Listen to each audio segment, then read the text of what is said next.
Okay, we're gonna take a quick look at this GOOLOO DEEPSCAN DS200, and well, I'm just gonna open it up here, and then we'll jump in the car and do some quick scans and see how many problems the car has, which I know it has some, but we'll see. User's manuals and all that stuff, that you'll need the app for it as well. And this is the scanner, has rubberized grips. I like that. And I'm assuming that's a light. And on the back you have the scan code to pair it with your phone. So with that said, let's go to the car and see what it actually does. Okay, here we are in the car. You'll probably see nothing, but I'm gonna try my best to plug it. Is it somewhere under here?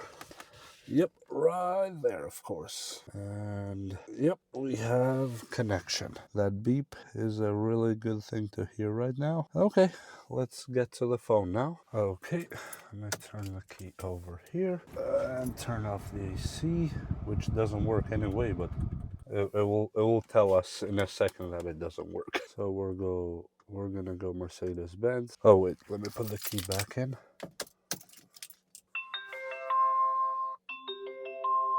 And now it says paired, and that's it. Let's go in and do some diagnostics. I'm gonna do automatic. I'm gonna click read. I'm not gonna do the VIN manually. I'm just gonna hit read. Auto scan. Yeah, electronics. I'm just gonna hit scan, and it will go through by itself and see if we have any DTCs, anything going on. I mean, I don't have any lights on the dashboard of the car, but you never know. Mercedes, they have a million of these sensors and stuff like that, so you never know with Mercedes. I love Mercedes anyway. People say they're not great cars, dude. If you maintain it and you don't mind some elbow grease, these cars will live with you a long time. This one has almost 200,000 miles right now, and it runs and drives like a charm. Tire pressure monitor should be fine. It's just sometimes they don't ping in if you don't drive for a few minutes, and I'm not gonna do that, but it'll show you a fault sometimes, but they're good actually. Boom, 100%. Whew. Tire pressure monitor, as I told you, is just one of those that you have to drive the car a few minutes for them to report to the module, but in this case I'm not going to. I'm just going to get out of there, and we don't need to do any of this other stuff. And here we have the SAM communication. I know about that too. They're not big deals. And you can read DTCs right there, so it can tell you what it is. The left low beam has a malfunction. No, it doesn't. And the right low beam doesn't have a malfunction, but I just installed... Oh, actually the AC is not showing up as a problem. That's pretty good. It's because I installed new LED lights, and let me clear those errors anyway. I installed new LED lights on this car, and it's been having hallucinations. The lights work, there's no problem, just maybe the module that came with those lights is not programmed good or something. I don't know.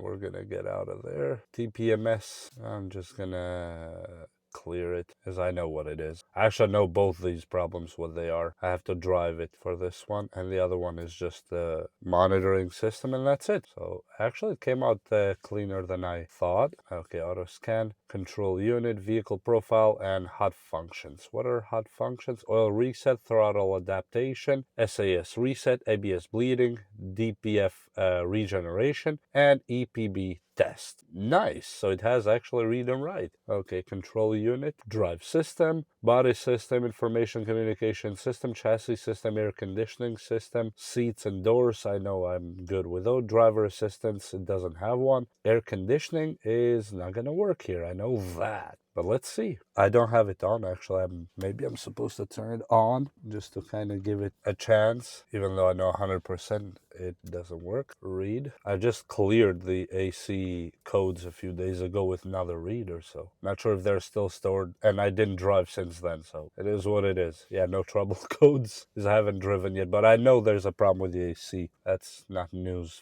to me at all. Okay. Let me get out of here. Okay, so we have vehicle performance and IM readiness. It's basically gonna go through just a few scans and protocols and all that and tell you what's wrong. If there's any evap problem, or if you have a car with EGR problem and all that. Since DTC is cleared, or this driving cycle? Well, since these, okay, we have engine heated. No, because we didn't drive it. Engine secondary air system, no, because we didn't drive. So everything is actually pretty good. The ones that says not supported are just because they're not active. I'm not turning on the car right now, but that's good. We are ready to go. Oh, that's a red car just like mine. Nice. And then besides that, vehicle performance. What does that even do? This page are not intended for use on public roads or in any prohibited location. Interact with an app while operating. Oh, so this is while you're driving. Yeah, I don't have the car on right now, so look at that. So if I turn on the car, I'm gonna turn it on. Look at that, so it reads things right away. That's actually really good. Let me touch the gas real quick. Oh, wow. So it actually does cool stuff. So it gives you the horsepower here and foot-pound of torque. That is cool. Okay, so if I start driving, it'll give me all that performance information. Even 0 to 60, if I click this here, and you start and stop and all that, it will give you even a quarter mile. That is really cool. I'm not gonna do this one because we can't do everything on platforms, and I'm not a mechanic either, so I'm not gonna act like, oh, I know what that does. This is really cool. Well, I mean, what else can I tell you? Steering, EBP, we don't need to check it because we already did, but it says we're good. Besides that, you have throttle body, oil, EBP, which is for the brakes, and I don't need to do those either because I didn't change anything lately. DTC repair guide, technician service bulletins, DLC location, and warning light library. That is actually cool. So it gives you all the lights the same way that we have when we go to learn driving before you get the driver's license. That's cool. Battery charging, ABS. So if you tap on it, oh, it gives you the whole impacts on driving, typical causes, responsive measures. That is really cool. So you have almost like a tutorials inside here to at least tell you what to do. And if we put a code here, for example, P0101, that should be something to do with engine, but let me see, 010.